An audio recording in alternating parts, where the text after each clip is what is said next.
Donc l'intelligence artificielle parfois, avec uniquement 2 exemples, ou bien 3 exemples, dans le prompt, vous l'aidez à mieux comprendre votre problématique. Et puis la troisième partie du prompt, c'est la question de l'utilisateur. C'est-à-dire finalement l'utilisateur, quand il va saisir sa question, c'est ce qu'on appelle user input. User input, c'est la question posée par l'utilisateur. Et donc, quand vous posez la question à l'utilisateur, c'est que vous êtes en train de demander au LLM, c'est-à-dire par exemple la ChatGPT, vous êtes en train de lui demander « Réponds-moi à ma question en utilisant quoi? Système, en utilisant le contexte qui est décrit dans le système message. Également en s'inspirant de quelques exemples avec réponse que je t'ai précisé dans le prompt. Alors, si vous faites ça, c'est que vous avez un prompt complet. Et ce genre de prompt, c'est ce qu'on appelle le few shot prompt. Donc, c'est un prompt qui est guidé par des exemples. Mais parfois, on n'a pas besoin de donner des exemples avec solution dans le prompt. Alors, dans ce cas-là, on parle de ce qu'on appelle zero shot prompt. Alors, zero shot prompt, c'est-à-dire tout simplement, c'est un prompt dans lequel vous avez system message et user input. On n'a pas besoin de spécifier les exemples avec réponse. Alors, après, par la suite, je vais vous parler d'un autre type de prompt qui s'appelle chain of thought prompt, ce qu'on appelle code prompt, justement qui est lié aux agents, donc je vais y revenir. Mais pour le moment, retenez juste ça. C'est que dans un prompt, au niveau structure, vous avez deux types, zero shot prompt et few shot prompt. Et puis dans un prompt, vous avez des paramètres. Et souvent, les gens ne connaissent pas ces paramètres qui sont très importants. Parmi les paramètres, il y a un paramètre qui s'appelle la température. Quand vous posez la question à une intelligence artificielle générative, il faut préciser la valeur de la température. Alors quand vous travaillez sur ChatGPT, vous ne précisez pas cette valeur-là parce qu'il y a toujours une valeur par défaut. Alors la température, c'est une valeur qui varie entre 0 et 1. Ça peut être 0,5, 0,7, etc. Alors, si vous cherchez une réponse factuelle, c'est-à-dire si vous cherchez une réponse précise, vous allez donner une température égale à 0. C'est-à-dire quand la température égale à 0, c'est que vous êtes en train de dire à ChatGPT par exemple, donne-moi la réponse la plus probable. C'est-à-dire, si vous utilisez la température égale à 0, vous posez la même question à l'intelligence artificielle 50 fois, vous allez obtenir la même réponse. Parce que la température est égale à 0. N'est-ce pas? Mais par contre, par exemple, vous êtes en train de créer une application de l'analyse des sentiments. L'analyse des sentiments, c'est-à-dire vous lui dites, j'ai un review, j'ai par exemple une plainte ou plutôt un commentaire d'un utilisateur, et je voudrais que tu me dises, est-ce que ce commentaire cache un sentiment positif ou bien négatif? Donc vous voyez donc la réponse que j'attends, c'est quoi? Soit positif, soit négatif. Donc, la température, qu'est-ce que je vais mettre dans la température? 0. Ben, je vais mettre 0. Pourquoi 0? 0, ça veut dire parce que j'attends soit positif, soit négatif. C'est-à-dire j'attends des réponses qui sont précises. Mais par contre, si vous lui posez la question, je voudrais que tu me génères une histoire. Je ne vais pas donner la température 0. Pourquoi? Parce que si donc, dans ce cas-là, si je vous donne la température égale à 1, il bien tout simplement, vous êtes en train de lui dire, essaie à chaque fois d'imaginer. C'est-à-dire, vous allez plutôt utiliser c'est-à-dire l'imagination. C'est qu'à chaque fois que vous lui posez la même question, il vous donne une histoire différente. Pourquoi? Tout simplement parce que la température, elle est proche de 1. Si la température est proche de 1, l'intelligence artificielle, pour la même réponse, il vous donne plutôt pour la même question, il vous donne des réponses qui sont différentes. Mais si la température est égale à 0, vous allez obtenir toujours la même réponse si vous posez la question plusieurs fois. Donc, c'est un paramètre qui est très important. Le deuxième paramètre qui est très important, c'est les top max tokens. Alors, max tokens, pourquoi? Vous devrez savoir une chose. Dans le domaine de NLP, Natural Language Processing, la première des choses que font les algorithmes, quand vous leur donnez un texte, la première des choses qu'ils font, c'est qu'ils vont diviser le texte en un ensemble de tokens. Bon, un token, ça peut être un mot du texte, comme ça peut être une partie du mot. Donc, la notion de tokens, et vous savez que l'intelligence artificielle, si vous regardez la facturation, le système de facturation, on vous dit, par exemple, vous payez 0,5 $ par million de tokens.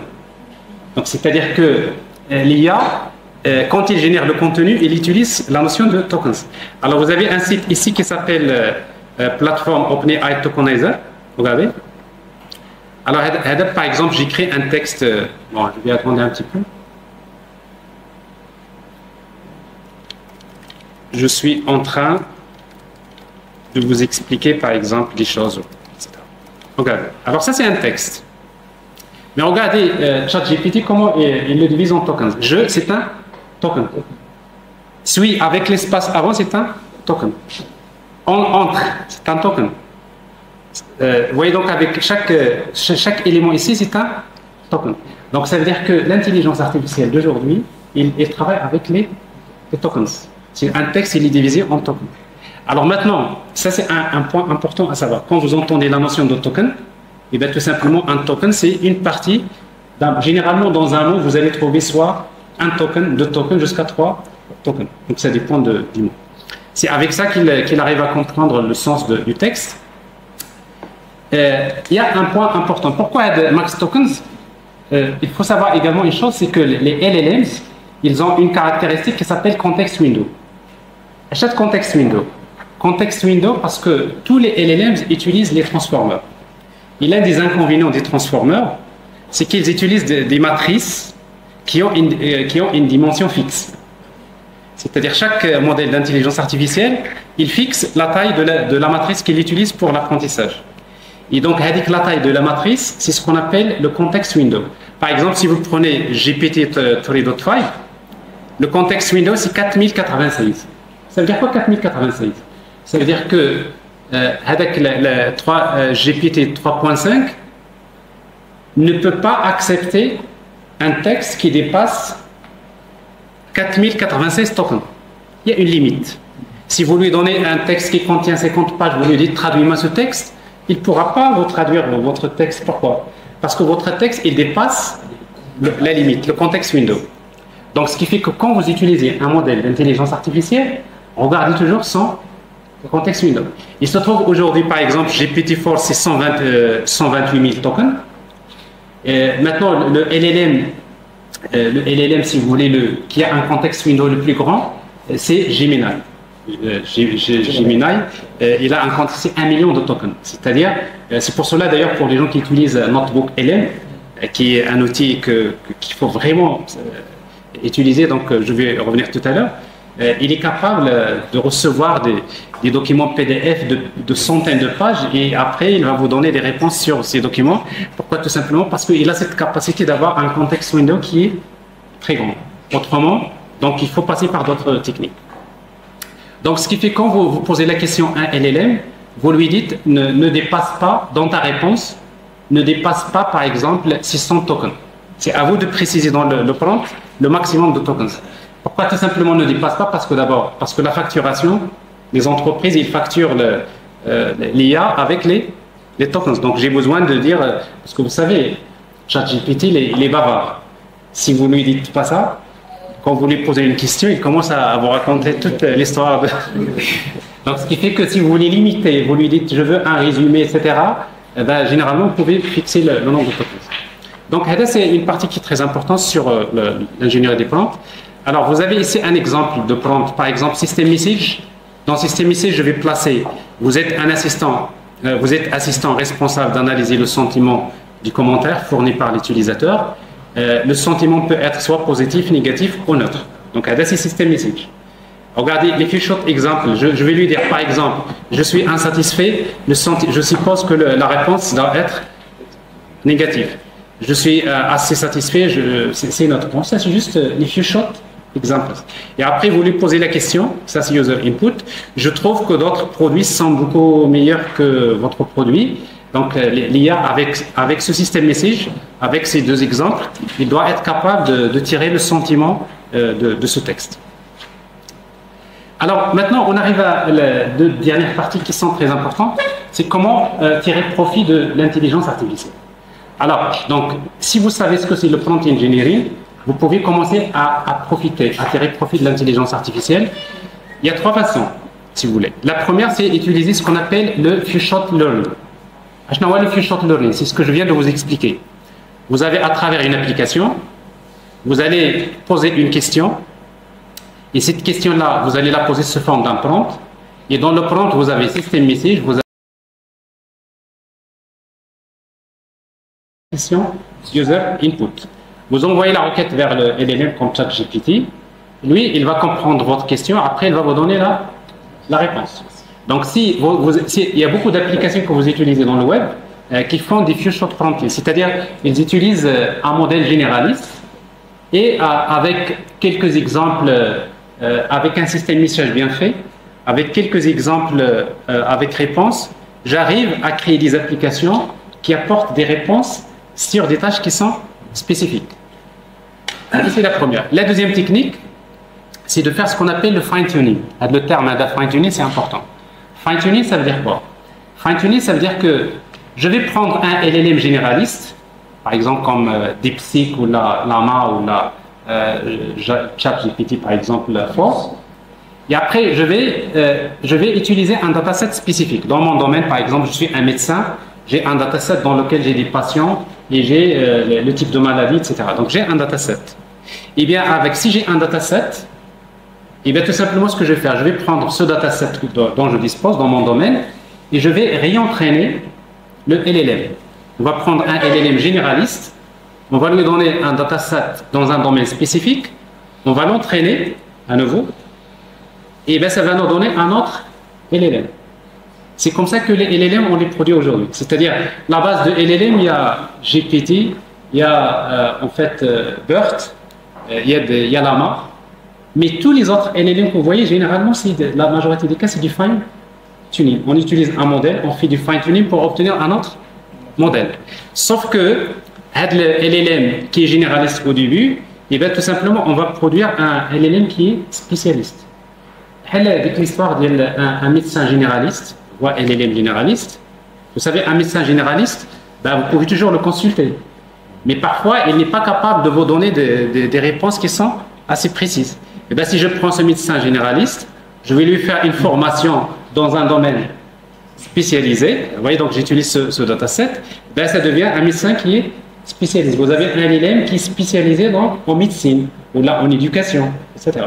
Donc, ce qui fait que si vous regardez dans Hugging Face, vous allez trouver des milliers de LLM qui sont spécialisés dans des tâches qui sont spécifiques.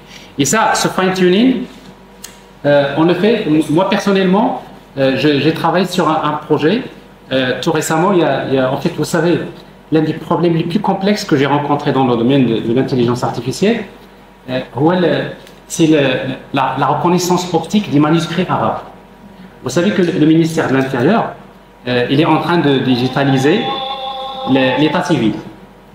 Et vous savez, l'état civil, donc les actes qui sont écrits à la main depuis les années 60, et après, il faut les digitaliser. Et pour les digitaliser, à un moment donné, il y a beaucoup d'entreprises qui prennent ces lots, ils recrutent beaucoup de personnes qui commencent à saisir c'est-à-dire ça dans des bases de données. Alors, sauf qu'à un moment donné, ils se sont rendus compte que ça ne marchera jamais. Pourquoi? Parce que d'abord, il y a beaucoup d'erreurs de saisie, premièrement. Deuxième, c'est que ça prend beaucoup de temps. Alors, l'entreprise, il m'a expliqué qu'ils ont recruté une personne, pendant toute la journée, il a pu saisir deux actes de naissance. Dans toute la journée. Et après, ils ont fait le calcul, ils ont trouvé que c'est impossible de digitaliser. Si on parle avec cette façon de faire, on va attendre sans doute une centaine d'années pour digitaliser tout ça. Donc, ce qui fait, il faut le ministère de l'Intérieur, alors qu'avant, on ne pensait jamais à l'intelligence artificielle. Et bien tout simplement, ils ont tiré la conclusion, il faut utiliser, c'est-à-dire, il a demandé aux entreprises qui vont travailler sur ce problème d'utiliser l'intelligence artificielle. Ben, heureusement, il y a une entreprise qui nous a contactés dans le cadre du labo. Ils nous ont dit, voilà la problématique. Et justement, on a fait pas mal d'investigations. Moi, personnellement, j'ai travaillé sur un exemple dans lequel ils nous ont donné un dataset. Ça veut dire quoi le dataset? Ils ont déjà saisi une centaine d'actes. Donc, pour cette image, voilà les données. Bon, on a pris ces données-là, on a pris un LLM, on a testé plusieurs LLM, on a fait le fine-tuning, on a obtenu un LLM qui est spécialisé dans cette base spécifique. Et aujourd'hui, on a fait un POC qui marche très bien. Et avant l'IA générative, c'était quasiment impossible. Vraiment, c'est le problème le plus compliqué du monde. Pourquoi? Parce que quand je prends moi-même un document de l'acte de naissance, aux yeux, je n'arrive même pas à lire, honnêtement. C'est-à-dire, même si je vous demande de lire, c'est... Alors que l'IA, il arrive à déchiffrer le contenu. Juste pour vous dire que aujourd'hui, on arrive avec, par exemple, le fine-tuning, on arrive à développer rapidement des modèles qui sont capables de résoudre des problèmes qui étaient très délicats à résoudre auparavant. Donc ça, c'est juste un exemple. Peut-être je vais vous montrer une petite démo. Alors, donc, ça, c'est le fine-tuning. Et après, il y a la troisième façon de faire. Vous savez, dans les LLMs, ils sont connus par un problème qui s'appelle l'hallucination. Le terme hallucination, parfois, vous savez que le LLM, si vous dites à un LLM, donne-moi un rapport financier sur les performances de mon entreprise entre 2020 et 2024. Oui, ben, le LLM ne pourra jamais répondre à cette question. On est bien d'accord. Pourquoi il ne peut pas répondre à cette question? D'abord parce qu'il ne connaît pas votre entreprise, il n'a pas les données, l'historique, les données financières de votre entreprise. Donc si vous commencez à lui poser ces questions-là, à un moment donné, parfois il va halluciner. Halluciner, c'est-à-dire il va répondre avec n'importe quoi. Donc, quelles sont les entreprises maintenant? Comment je peux poser la question à LLM pour lui demander de répondre à des questions qui concernent les données dont je dispose moi-même? Eh bien, tout simplement, on utilise des modèles, ce qu'on appelle RAG, Retrieval Augmented Generation. Alors, comment ça marche le système RAG? Regardez bien. On va prendre les données non structurées. On va prendre tous les fichiers PDF, les fichiers, les PowerPoint, tous les documents que vous stockez quelque part, que vous n'exploitez pas, on va les prendre. Ben, ces documents-là, on va d'abord faire ce qu'on appelle une opération qui s'appelle split. Je prends le texte du fichier PDF, je vais le découper en un ensemble de petits morceaux, des petits paragraphes. C'est ce qu'on appelle les chunks. Pourquoi on a besoin de les découper en chunks? Parce que le LLM a le context window. Le context window, c'est limité. C'est-à-dire, je ne peux pas prendre un document PDF de 100 pages, il est incapable de... Parce qu'il y a une limite à ne pas dépasser. Donc, ce qu'on fait généralement, c'est qu'on prend, par exemple, un fichier PDF, on prend le texte page par page, ce qu'on appelle les chunks, et puis ces chunks-là, on va les convertir dans des vecteurs. L'opération, ça s'appelle embedding. Donc, les vecteurs, c'est un ordre, parce qu'en fait, l'intelligence artificielle, il fait que des calculs matriciels. Et dans le calcul matriciel, il n'y a pas de texte, il y a des nombres, n'est-ce pas? Donc, ça veut dire que le texte que vous allez saisir, à un moment donné, devient des nombres. Et bien, ces vecteurs-là, qu'est-ce qu'ils contiennent? Ils contiennent la sémantique du texte, le sens du texte. C'est-à-dire, je prends chaque chunk, il devient un vecteur dans lequel on va conserver le sens, la sémantique, n'est-ce pas, du texte. Alors maintenant, il y a des modèles qui permettent, dans NLP, ça on sait le faire depuis longtemps. Vous prenez un texte, ça devient un vecteur dans lequel on garde le sens. Et puis ces vecteurs-là, on va les stocker dans une base de données de l'entreprise. Donc vous voyez, donc l'entreprise dispose d'une base de données dans laquelle on peut stocker tous ces fichiers PDF, tous ces images, toutes les fichiers audio, etc. Je vais y revenir tout à l'heure. Et après, par la suite, qu'est-ce qu'on va faire? Alors, on va créer une application. Bon, l'utilisateur, quand il va poser la question à l'application, qu'est-ce qu'on va faire? L'application, qu'est-ce qu'il va faire? Il prend la question de l'utilisateur, il va d'abord vers la base de données pour faire ce qu'on appelle une recherche sémantique. Ça veut dire quoi? Je vais lui dire, donne-moi le rapport de mon entreprise entre 2020 et 2021, c'est la question. Ben, l'application, il va d'abord vers la base de données, parce que c'est là où se trouvent tous mes documents. Il va chercher quels sont les paragraphes qui sont liés à cette question, qui sont en relation avec cette question. C'est comme si vous cherchez dans un livre d'une centaine de pages, vous capturez les paragraphes qui sont en relation avec cette question. C'est de la recherche sémantique. Alors techniquement parlant, comment ça se passe? C'est qu'on prend la question, on la convertit en vecteur Thalia, et après on va comparer les vecteurs. Et vous savez, pour comparer les vecteurs, mathématiquement parlant, on calcule ce qu'on appelle le cosinus, cosine similarity. Alors si le cosinus entre les vecteurs est égal à 1, ça veut dire que les vecteurs sont proches. Plus la valeur elle est proche de 1, ça veut dire qu'ils sont... C'est comme ça qu'on détermine le paragraphe de la question. Ça, on sait le faire, c'est quelque chose d'assez simple. Et après, donc, qu'est-ce que je récupère ici? Je récupère le contexte. Et le contexte, maintenant, c'est ce contexte-là, c'est-à-dire le contexte qui se trouve dans la base de données, ben, on envoie le prompt vers le LLM. Qu'est-ce qu'on va dire au LLM? On va lui dire système message. Qu'est-ce qu'il y a dans le système message? On va écrire exactement ça. On va dire répond à la question de l'utilisateur, répond à la question posée par l'utilisateur en utilisant uniquement ce contexte. C'est que je suis en train de dire à LLM, donne-moi une réponse, mais en utilisant uniquement les données que je vais te fournir. C'est le contexte. Et après, on va lui ajouter, pour éliminer l'hallucination, on va lui dire, si la réponse n'existe pas dans le contexte, réponds-moi avec je ne sais pas. Parce que si vous ne faites pas de système message, si vous ne faites pas ça, parfois le chatbot il vous donne des réponses, mais il faut toujours lui dire à la fin, si la réponse n'existe pas dans le contexte, réponds avec je ne sais pas, ou bien je n'ai pas le droit de vous répondre, des choses comme ça. Et bien avec ça c'est ce qu'on appelle le système RAG. Tous les chatbots aujourd'hui qui sont développés, les chatbots, je vais vous faire des petites démos, qui font ce genre de travail, et bien ils utilisent le système RAG. Alors, il y a 2 années, ça a commencé. Vous voyez, donc ça allait très vite. Mais après, au début, on n'exploitait que le texte. Mais après, on a commencé à exploiter les images qui se trouvent dans c'est ce qu'on appelle le multimodal. Alors, dans le multimodal, qu'est-ce qu'on va faire? On prend le texte, par exemple, prenez un fichier PDF, on va prendre le texte, il devient des chunks, on va stocker ça sous forme de vecteur dans la base de données. Mais pour l'image, qu'est-ce qu'on va faire? Si on trouve une image, parce que vous savez, les images, ils contiennent beaucoup d'informations. Ben, les images, qu'est-ce qu'on va faire? On prend l'image, on va la donner à un modèle multimodal, le ChatGPT-4 par exemple. Vous savez, ChatGPT-4, vous lui donnez une image, vous lui dites, donne-moi la description de cette image. Ils sont très forts. Il va vous dire, dans cette image, il y a des personnes qui font ça.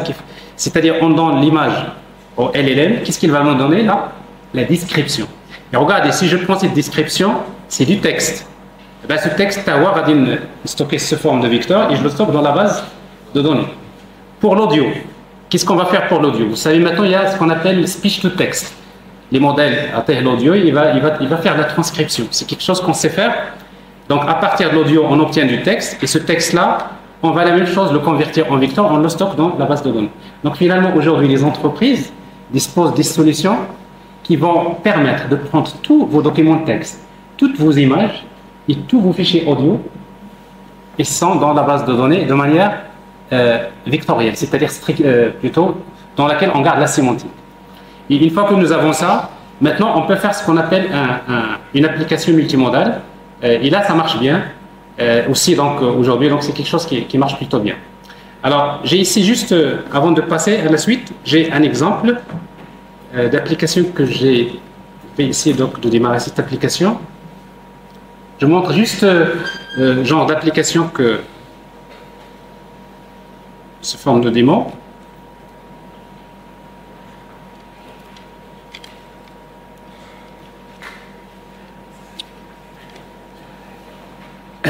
Alors, regardez.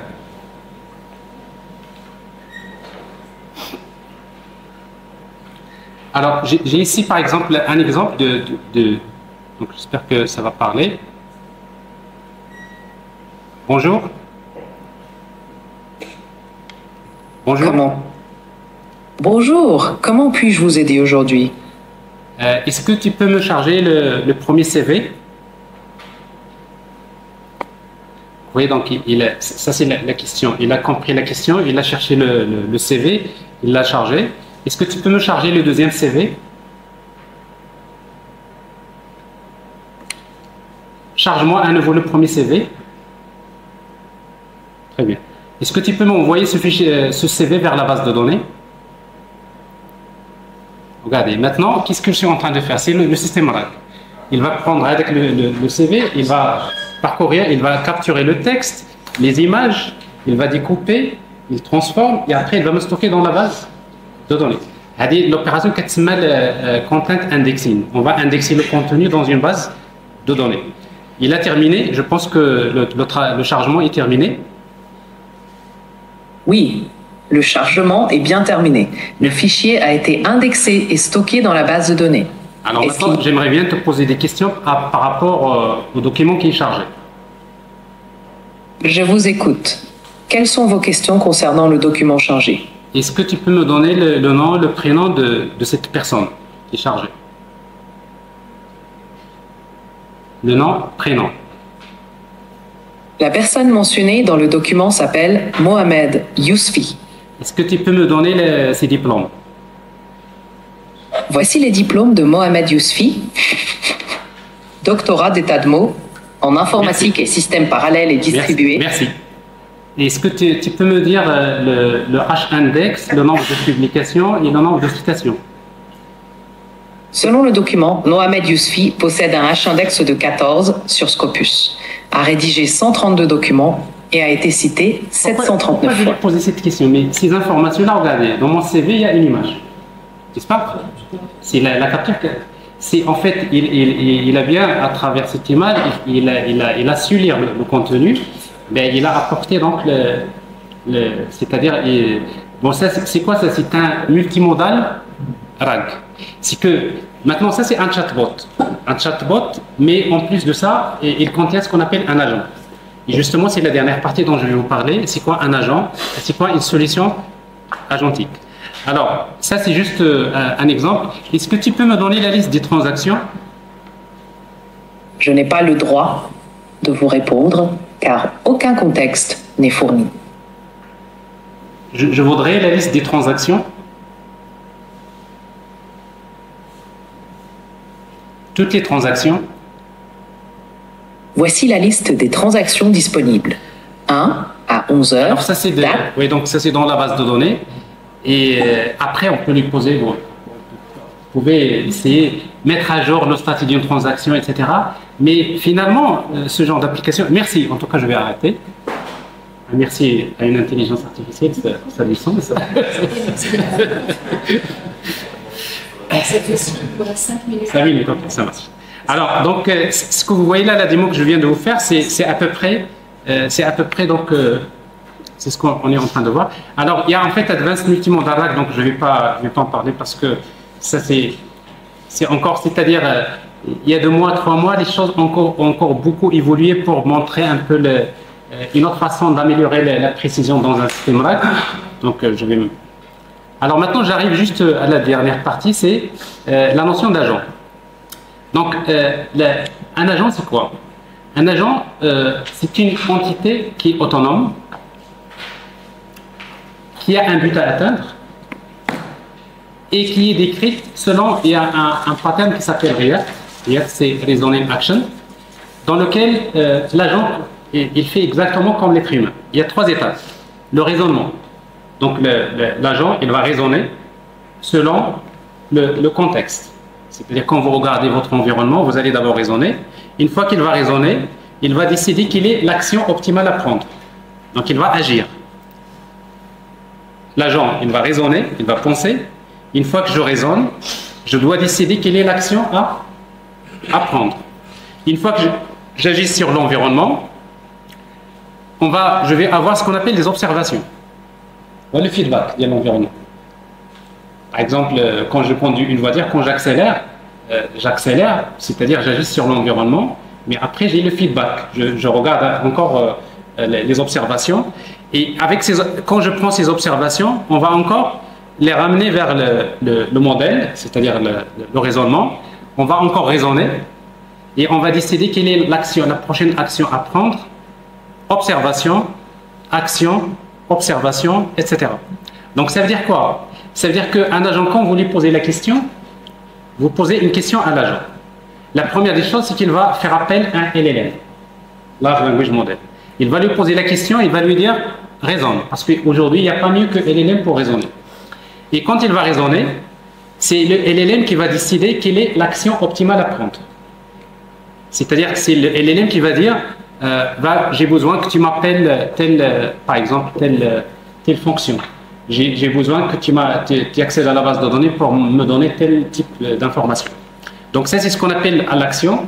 Et après, quand on va agir, par exemple, on va vers la base de données, on va récupérer ce qu'on appelle des observations. Une fois que j'ai les observations, on va remonter, regarde, on va revenir vers le LLM pour lui dire maintenant, tiens les observations et dis-moi qu'est-ce que je dois faire. Il va encore raisonner, il me donne l'action à prendre, observation.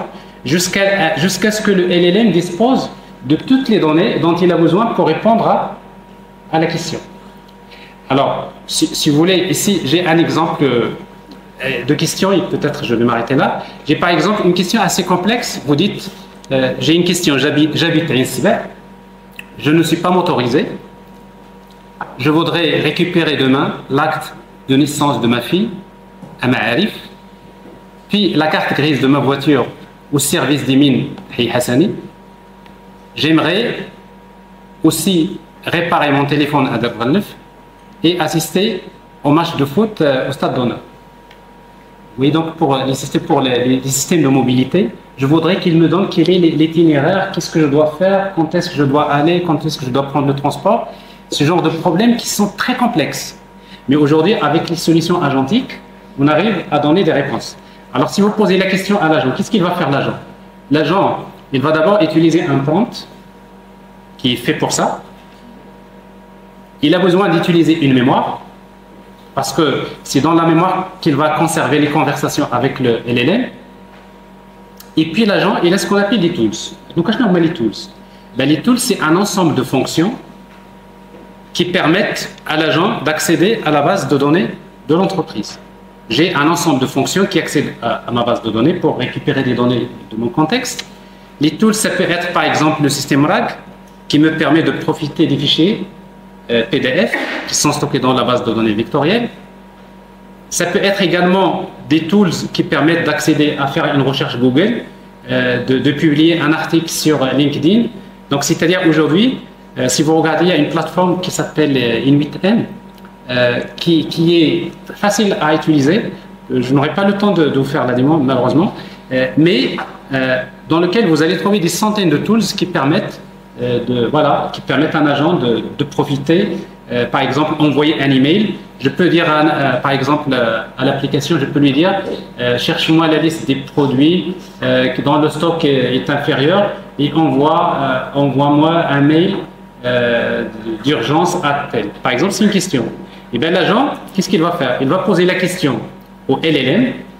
Le LLM, il va raisonner. Il va raisonner sur la question. Et après, c'est le LLM qui va répondre. C'est lui qui va répondre à l'agent. Il va lui dire, pour répondre à cette question, j'ai besoin que tu m'appelles ce tool. Donc, c'est le LLM qui va dire à l'agent, pour te répondre, fais-moi appel à cette action, c'est-à-dire le tool, par exemple, accéder à la base de données. Qu'est-ce qu'il va faire l'agent? Il appelle l'outil qui a été, bien sûr, proposé par le LLM. Il récupère les observations, on récupère des données. Ces données-là, on va encore les envoyer vers le LLM. On va lui dire, tiens, réponds-moi à la question. Maintenant, voilà, je te donne les observations. J'ai utilisé le tool, l'action 1, et voilà les observations. Et bien, la même chose, le LLM, il va encore raisonner. Il va dire maintenant, fais-moi appel au système RAG, récupère-moi telle donnée. Et ainsi de suite. Vous voyez donc, entre le LLM et l'agent, il y a action.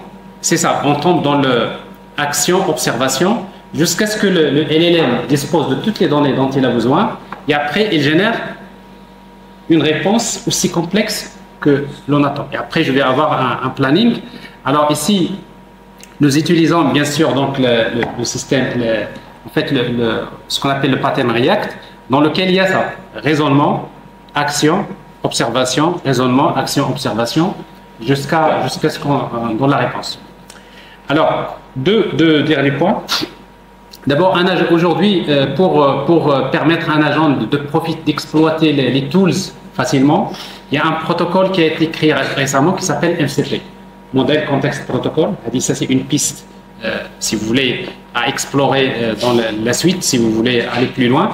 Comment, avec MCP, je peux profiter des tools. Donc, ça, c'est quelque chose d'assez simple. Et puis, maintenant, si vous voulez, dans des systèmes multi-agents, parfois, un agent n'est pas suffisant pour répondre à la question de l'utilisateur. Nous avons besoin d'utiliser plusieurs agents. Et quand on a plusieurs agents, il faut savoir qu'il y a un protocole qui permet de faire la communication entre les agents. C'est ce qu'on appelle agent to agent, c'est A2A. Donc ça, c'est le protocole qui aujourd'hui, qui sera le standard pour faire communiquer plusieurs agents. Donc chaque agent, il se spécialise dans un domaine. Et après, par la suite, si l'agent ne peut pas répondre, il va contacter un autre agent pour rechercher la réponse. Et avec ça, on peut automatiser. C'est l'automatisation. Alors, toutes les tâches que les entreprises sur lesquelles ils passent beaucoup de temps, aujourd'hui, avec des solutions agentiques, on peut les automatiser. Voilà. Parce que tout à l'heure, si vous vous rappelez, j'ai commencé à parler à l'agent. Au lieu d'écrire du texte, je commence à parler. Maintenant, il y a des modèles real-time LLM, c'est ce qu'on peut utiliser avec un protocole qui s'appelle RTC. Et vous voyez donc ce slide que vous voyez là, la démonstration que je vous ai faite tout à l'heure, il inclut, si vous voulez, vous allez trouver tout ça. Voilà, donc normalement j'avais prévu de vous faire comment créer des agents et après comment utiliser un outil qui s'appelle Inuit-N. Mais donc ça, vous voyez donc c'est juste, vous n'avez pas besoin d'être des programmeurs, d'écrire du code pour créer des agents. Vous dessinez l'agent, vous lui attachez le LLM, vous dites quelle mémoire et vous lui dites je vais utiliser un tool qui va envoyer des emails et je voudrais lire un Google Sheet. C'est en 5 minutes. En 5 minutes, vous créez ça, vous n'avez pas besoin d'être un expert en programmation. Hein? No code. 100% no code. Donc, bon, ça c'est j'ai prévu quelques exemples, mais maintenant, comme le temps, je pense qu'on va laisser le temps aux questions pour ne pas un peu alourdir. Et après, si vous le souhaitez, je vous fais le démo. Voilà, une autre fois, merci beaucoup donc, pour votre attention.